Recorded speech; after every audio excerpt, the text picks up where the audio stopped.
Hello everyone, welcome to my channel one step to success. तो कैसे हैं आप सभी? आई होप आप सब अच्छे होंगे, स्वस्थ होंगे, डेली आगे हम सब प्रैक्टिस कर रहे होंगे।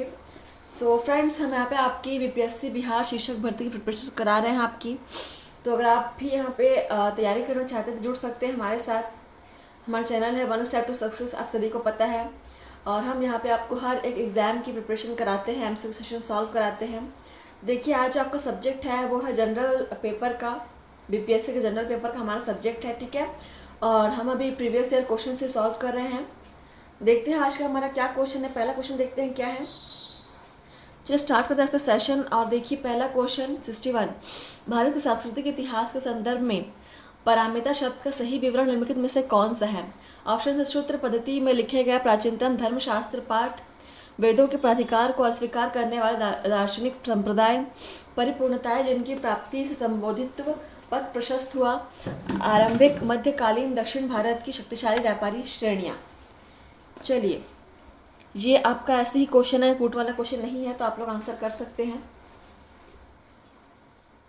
बहुत ही बेहतरीन क्वेश्चन की सीरीज यहाँ पे आपकी चल रही है। फ्रेंड्स, ये आप लोगों का 2020 का क्वेश्चन पेपर है, मैं आपको बता दूं एक बार, ठीक है। देखिए इसका आंसर क्या हो जाएगा। क्वेश्चन नंबर 61 आप लोगों ने देख लिया इसका ऑप्शन को? अगर आप लोगों ने ऑप्शन देख लिया हो तो हम यहाँ पे आंसर आपको बताएंगे। देखिए 61 का जो आंसर होगा वो आपका सी हो जाएगा, ठीक है। परिपूर्णताएं जिनकी प्राप्ति से संबोधित पथ प्रशस्त हुआ, ठीक है। पारमिता का यहाँ पे सही अर्थ है। चलिए देखिए अगला क्वेश्चन क्या है। क्वेश्चन नंबर हमारा 2 है, जी कूट वाला क्वेश्चन है। देखिए ऑप्शंस, भारतीय इतिहास के संदर्भ में 1884 का रखमाबाई मुकदमा किस पर केंद्रित था? ये रखमाबाई मुकदमा जो है वो किस पर केंद्रित था पूछा गया, 1884 का, ठीक है। ऑप्शंस है महिलाओं का शिक्षा पाने का अधिकार, सहमति की आयु, दाम्पत्य अधिकारों का प्रत्यास्थापन। चलिए देखिए, कोड भी दिया हुआ है,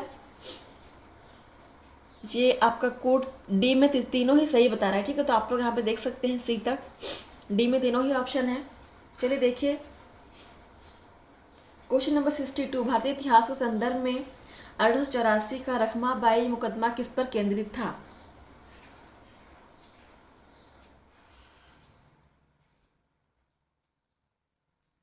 फ्रेंड्स देखिए यहाँ पे आंसर क्या हो जाएगा इसका,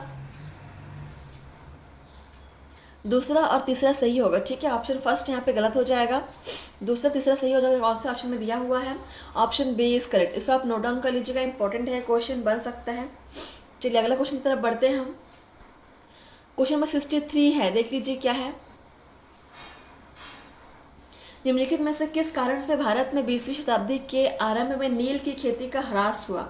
ऑप्शन है नील के उत्पादों के अत्याचारी आचरण के प्रति काश्तकारों का विरोध, कई खोजों के कारण विश्व बाजार में इसका अलाभकर होना, नील की खेती का राष्ट्रीय नेताओं द्वारा विरोध किया जाना, ये उत्पादों के ऊपर सरकार का नियंत्रण।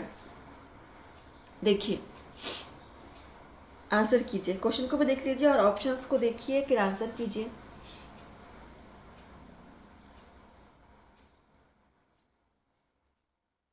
अच्छा क्वेश्चन है, ये भी आप कब से नोट कर सकते हैं। तो देखिए इसका आंसर क्या हो जाएगा, ऑप्शन बी हो जाएगा, ठीक है। नई खोजों के कारण विश्व बाजार में इसका अलाभकर होना, ठीक है। अगला क्वेश्चन नंबर देखिए 64 क्या है हमारा, ये भी सिंगल क्वेश्चन है। देखिए क्या है, वेलेज़ली ने कलकत्ता में फोर्ट विलियम कॉलेज की स्थापना किस लिए की थी? ऑप्शन है उसे लंदन में स्थित बोर्ड ऑफ डायरेक्टर्स ने ऐसा करने के लिए कहा था, वह भारत के प्राच्य ज्ञान के प्रति अभिरुचि पुनः जागृत करना चाहता था, वह विलियम कैरी तथा उसके सहयोगियों को रोजगार प्रदान करना चाहता था, या वह ब्रिटिश नागरिकों को भारत में प्रशासन हेतु प्रशिक्षित करना चाहता था। चलिए आंसर कीजिए, अच्छा क्वेश्चन है, आप इसको भी नोट कर सकते हैं। जो भी क्वेश्चन यहाँ पे आपको इंपॉर्टेंट लगे आप उसको नोट डाउन कर लीजिएगा, इससे आपका एक पर्सनल नोट्स ही बनता जाएगा, ठीक है। नोट्स बनाने की जो हैबिट होती है वो आप में होनी चाहिए, आप लोग स्टार्ट कर दीजिए अगर कोई नहीं बनाता है यहाँ पे, ठीक है। हम बिल्कुल यहाँ पे आपको टाइम भी दे रहे हैं कि आप क्वेश्चन को नोट कर सके।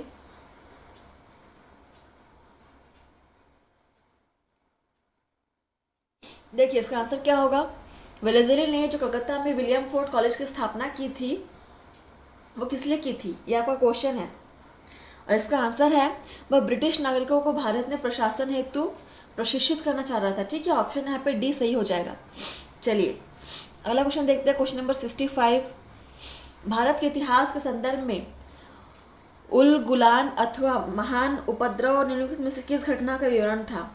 उल गुलान अथवा महान उपद्रव किस घटना का विवरण था। ऑप्शन है 1857 के विद्रोह का, 1921 के मापिला विद्रोह का, 1859 जैसे 60 के नील विद्रोह का, 1899 से 1900 के बिरसा मुंडा विद्रोह का। चलिए नोट डाउन कर लीजिए, इंपॉर्टेंट है ये क्वेश्चन। उल गुलान, देखिए कितना डिफिकल्ट ये नाम है, इसको याद रखना ही थोड़ा सा मुश्किल हो जाता है, इसलिए आप लोग पढ़िए, प्रैक्टिस कीजिए। अगर प्रैक्टिस नहीं करेंगे तो आपको ये सारी चीज़ें याद नहीं होंगी फ्रेंड्स, और इनको आप कोई आपके पास दूसरा ऑप्शन नहीं है, आपको याद ही करना पड़ेगा। ठीक है, देखिए हिस्ट्री वाले क्वेश्चन है। ठीक है, जनरल पेपर के क्वेश्चन आपको याद ही करने होते हैं, आप इसे किसी तरह से समझ नहीं सकते। देखिए इंग्लिश, हिंदी और साइंस हो गया, ये सब आप समझ सकते हो, मतलब समझ के आप आंसर कर सकते हो, लेकिन जो आपके जनरल पेपर है, हिस्ट्री का पेपर है, इसको आप ऐसे ही आप इसको नहीं समझ सकते। ठीक है, उसको आपको याद ही करना पड़ेगा। देखिए इसका आंसर क्या हो जाएगा, 1899 से 1900 के बिरसा मुंडा विद्रोह का। ठीक है, option D is correct. Note कर लिया आप लोगों ने। चलिए आगे बढ़ते हैं। क्वेश्चन नंबर देखिए 66, कूट वाला क्वेश्चन है। प्राचीन भारत के विद्वानों या साहित्यकारों के संदर्भ में निम्नलिखित कथनों पर विचार कीजिए। ऑप्शन है पाणिनि पुष्यमित्र शंगु से संबंधित है, अमर सिंह हर्षवर्धन से संबंधित है, कालिदास चंद्रगुप्त सेकंड से संबंधित है। तो देखिए यहाँ पे आपको कोड भी दिख रहा होगा और ऑप्शन भी दिख रहा है, आंसर कीजिए। बड़ा अच्छा क्वेश्चन है, यहाँ पे एक क्वेश्चन में ही 3 चीज़ों को ऐड कर दिया गया है। चलिए बताइए, ऐसे क्वेश्चंस अक्सर बीपीएससी के एग्जाम में पूछे जाते हैं। वो क्या करता है, 3-4 क्वेश्चन को लेकर के वो एक क्वेश्चन बनाता है, उसे वो क्या बोलता है, कूट वाला क्वेश्चन कह देता है। ठीक है, तो देखिए कितने विस्तृत कितने गहराई से क्वेश्चन आपके आते हैं। तो देखिए इसका आंसर क्या हो जाएगा, केवल 3। ठीक है, तो केवल 3 जो है, तीसरा नंबर है वही यहाँ पे सही है कि कालिदास चंद्रगुप्त सेकंड संबंधित है। So option C is right. तो कहाँ पे दिया हुआ है, हाँ ऑप्शन सी, केवल 3। ठीक है, क्वेश्चन नंबर देखिए 67 क्या दिया हुआ है यहाँ पे, मानव प्रजनन तकनीकी में अभिनव प्रगति के संदर्भ में प्राक केंद्रित स्थानांतरण या प्रो न्यूक्लियर ट्रांसफर का उपयोग किस लिए होता है।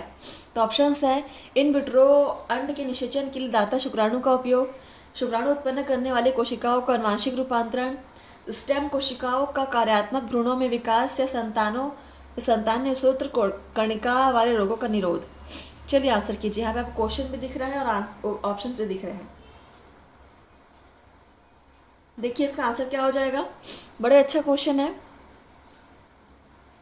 और ये आपका थोड़ा साइंस से लिया गया है, विज्ञान से लिया गया है। चलिए बताइए क्या होगा आंसर।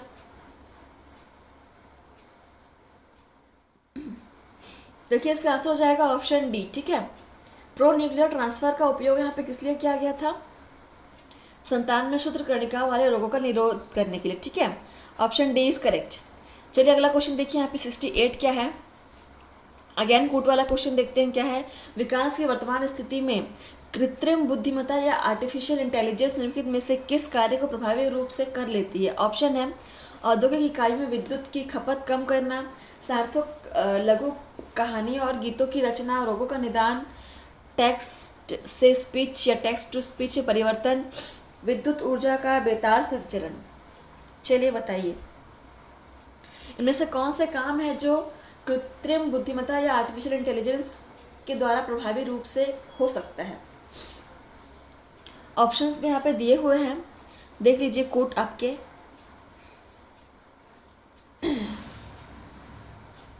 ठीक है, देखिए फ्रेंड्स, यहाँ पे आर्टिफिशियल इंटेलिजेंस के थ्रू आप ये सभी चीज़ें कर सकते हैं। ठीक है, तो ऑप्शन यहाँ पे 1 2 3 4 5 पाँचों ही आपके सही हो जाएंगे। देखिए कौन से ऑप्शन में दिया हुआ है, देखिए कहाँ पे दिया हुआ है आपका, ऑप्शन डी इज करेक्ट। चलिए अगला क्वेश्चन देखते हैं यहाँ पे क्या है। ये भी कूट वाला क्वेश्चन है। देखिए, दृश्य प्रकाश संचार VLC तकनीकी के संदर्भ में निम्नलिखित में से कौन सा कथन सही है। सो ऑप्शंस देखिए, VLC 375 से 780 नैनोमीटर वाले विद्युत चुंबकीय स्पेक्ट्रमी तरंग दैर्घ्यों का उपयोग करती है। VLC को दीर्घ परासीय प्रकाशीय बेतार संचार के रूप में जाना जाता है। VLC ब्लूटूथ की तुलना में डेटा की विशाल मात्रा को अधिक तेजी से प्रेषित कर सकता है। यह VLC में विद्युत चुंबकीय अति व्यतिकरण नहीं होता है। चलिए आंसर कीजिए।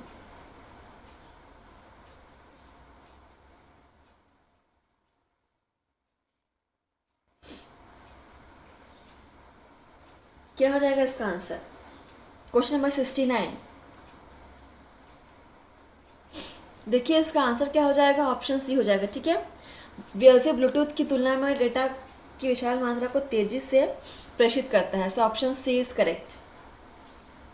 चलिए अगला क्वेश्चन की तरफ बढ़ते हैं। यहाँ पे सॉरी, ये कूट वाला क्वेश्चन है ना, तो आपका केवल तीसरा ही नहीं, यहाँ पे आपका चौथा भी सही हो जाएगा और फर्स्ट भी सही होगा। ठीक है, 1 3 4 सही होगा आपका। तो यहाँ पे कूट आपका सी सही है। ठीक है, 1 3 4। देखिए थोड़ी सी गलती हो गई हमसे, सॉरी, इसके लिए आप माफ़ कर दीजिएगा। चलिए आगे बढ़ते हैं। क्वेश्चन नंबर 70 देखिए, ये भी कूट वाला क्वेश्चन है। देखिए क्या कहा गया है, ब्लॉकचेन तकनीकी के संदर्भ में निम्नलिखित कथनों पर विचार कीजिए। ब्लॉकचेन, ठीक, क्वेश्चन नंबर 70। ऑप्शंस है, जो एक सार्वजनिक खाता है जिसका हर कोई निरीक्षण कर सकता है परंतु जिसे कोई भी एक उपभोक्ता नियंत्रित नहीं करता। ब्लॉकचेन की संरचना और अभिकल्प ऐसा है कि इसका समूह सूचना डेटा केवल क्रिप्टो करेंसी के विषय में है। ब्लॉकचेन के आधारभूत वैशिष्ट्यों पर आधारित अनुप्रयोगों को बिना किसी व्यक्ति की अनुमति के विकसित किया जा सकता है। चलिए देखिए आंसर कीजिए, और यहाँ पे कोड दिया हुआ है। ठीक है, देखिए आप लोग ऑप्शन देख लीजिए। ब्लॉकचेन तकनीकी के बारे में पूछ रहा है यहाँ पे। ठीक है, ऑप्शंस देख लीजिए। तो देखिए फ्रेंड्स, यहाँ पे आपका ऑप्शन डी सही हो जाएगा। ठीक है, ऑप्शन आपको 1 और 3 सही होगा, दूसरा गलत हो जाएगा। तो राइट आंसर इज आपका ऑप्शन डी। चलिए अगला क्वेश्चन देखिए, 71। देखिए यहाँ पे कूट वाला क्वेश्चन है। भारत के इतिहास के संदर्भ में निम्नलिखित युग्मों पर विचार कीजिए। ऑप्शंस है, औरंग राजकोष का प्रभारी, बेनियान ईस्ट इंडिया कंपनी का भारतीय एजेंट, मिरासीदार राज्य का नामित राजस्व दाता। चलिए आंसर कीजिए।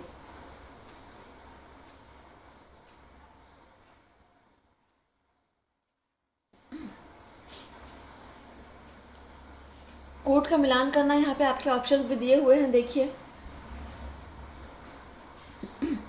तो आपको दूसरा और तीसरा बिल्कुल सही दिया हुआ है। बेनियान ईस्ट इंडिया कंपनी का भारतीय एजेंट और मिरासीदार आपका राज्य नामित राजस्व दाता। ठीक है, बाकी ऑप्शन फर्स्ट आपका गलत है।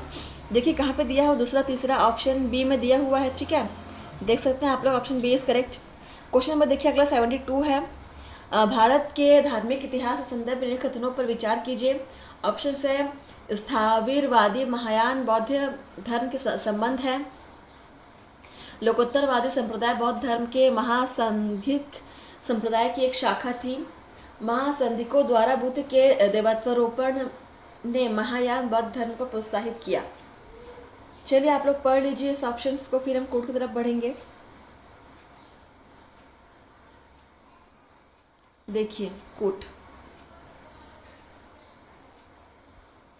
देखिए फ्रेंड्स यहाँ पे केवल आपको दूसरा और तीसरा ऑप्शन ही सही है। ठीक है, तो देखिए कौन सी कोट में दिया हुआ है,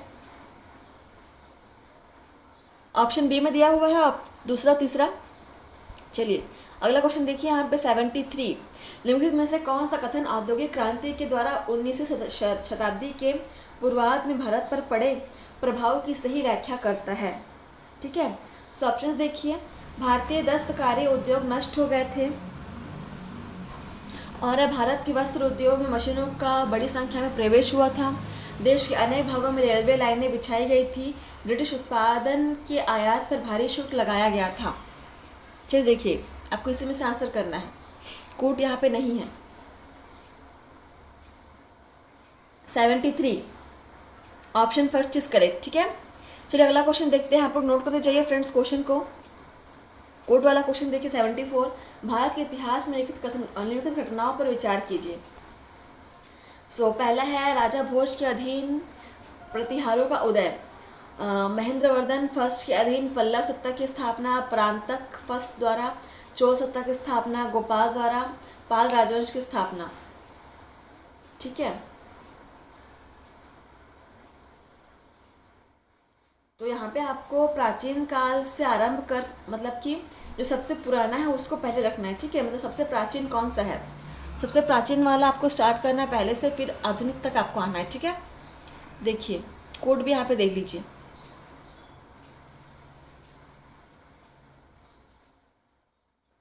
तो पहला आज आपका महेंद्र वर्धन आपका पहला हो जाएगा। ठीक है, उसके पास आपका गोपाल द्वारा पाल वंश की स्थापना हो जाएगा,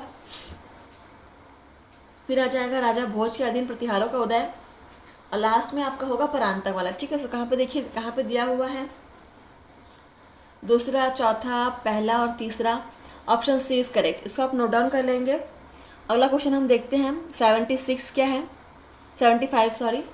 निम्नलिखित में से कौन सा उपवाक्य उत्तर हर्षकालीन स्रोतों में प्रायः उल्लिखित हुंडी के स्वरूप की परिभाषा बताता है। ऑप्शन है, राजा द्वारा अपने अधीनस्थों को दिया गया परामर्श, प्रतिदिन का लेखा जोखा अंकित करने वाली वही, विनिमय पत्र, सामंत द्वारा अपने अधीनस्थों को दिया गया आदेश। चलिए आंसर कीजिए।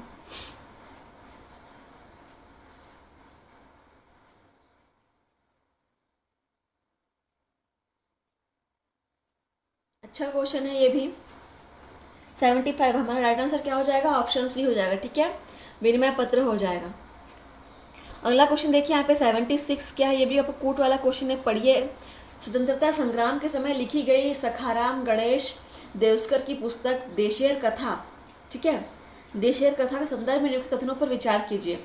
ऑप्शन से, इस पुस्तक ने औपनिवेशिक राज्य द्वारा मस्तिष्क की सम्मोहक विजय के विरोध में चेतावनी दी। इस पुस्तक ने स्वदेशी नुक्कड़ नाटकों तथा लोकगीतों को प्रेरित किया। देशकर द्वारा देश शब्द का प्रयोग बंगाल क्षेत्र के विशिष्ट संदर्भ में किया गया था। चलिए ऑप्शंस देख लीजिए, फिर हम बढ़ेंगे इसके कूट की ओर।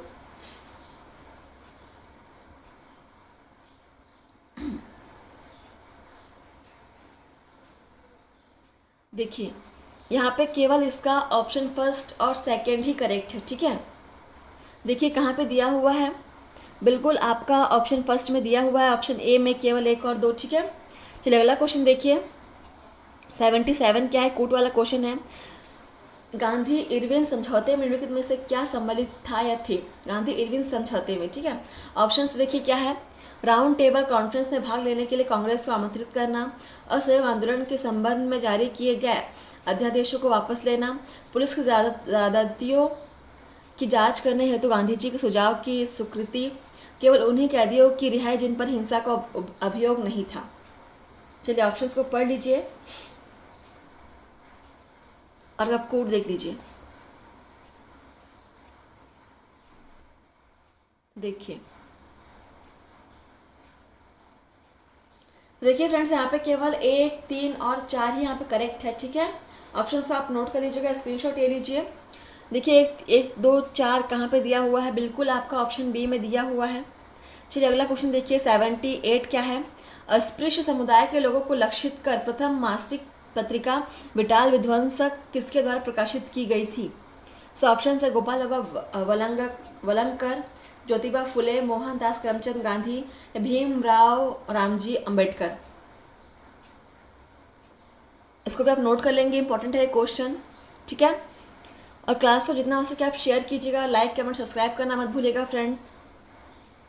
78 का ऑप्शन फर्स्ट सही हो जाएगा। ठीक है, गोपाल बाबा वलंकर ने किया था। चलिए अगला क्वेश्चन देखिए क्या है, 79, भारत के इतिहास के संदर्भ में कुल्यावाप तथा द्रोणवाप शब्द का निर्दिष्ट करते हैं, क्या निर्दिष्ट करते हैं, कुल्यावाप और द्रोणवाप से। ऑप्शन है, भूमाप, विभिन्न मौद्रिक मूल्यों के सिक्के, नगर की भूमि का वर्गीकरण या धार्मिक अनुष्ठान। चलिए क्वेश्चन को नोट कर लीजिए और आप लोग डेली ऐसे क्लास अटेंड कीजिए। ठीक है, इससे आपको बहुत बेनिफिट होगा। प्रीवियस क्वेश्चन हम कर रहे हैं यहाँ पे 2020 के जनरल पेपर के। देखिए इसका आंसर क्या हो जाएगा, ऑप्शन फर्स्ट हो जाएगा, भूमाप हो जाएगा। ठीक है, चलिए अगला क्वेश्चन देखिए क्या है, निम्नलिखित में से किस शासक ने अपनी प्रजा को इस अभिलेख के माध्यम से परामर्श दिया था? तो अभिलेख है कोई भी व्यक्ति जो अपने संप्रदाय को महिमा मंडित करने की दृष्टि से अपने धार्मिक संप्रदाय की प्रशंसा करता है या अपने संप्रदाय के प्रति अत्यधिक भक्ति के कारण अन्य संप्रदायों की निंदा करता है, वह अपितु अपने संप्रदाय को गंभीर रूप से हानि पहुंचाता है। तो यह कथन किसने कहा था? तो ऑप्शन है अशोक, समुद्रगुप्त, हर्षवर्धन या कृष्णदेव राय। देखिए आपका लास्ट क्वेश्चन है, ठीक है।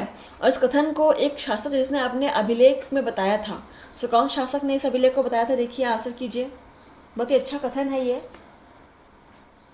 और सही आंसर हो जाएगा यहाँ पे ऑप्शन फर्स्ट, अशोक ने कहा था, ठीक है, अपने अभिलेख में अपनी प्रजा को। चलिए इसी प्रकार सेशन आपका यहाँ पे समाप्त होता है। आपने कितने आंसर सॉल्व किया मैं कमेंट के माध्यम से बताइएगा, ठीक है फ्रेंड्स। और ऐसे आप लोग प्रैक्टिस करते रहिए। धन्यवाद, मिलते हैं आपसे नए सेशन में। तो आज के लिए बस इतना ही। चलिए, थैंक यू फ्रेंड्स। आप लोग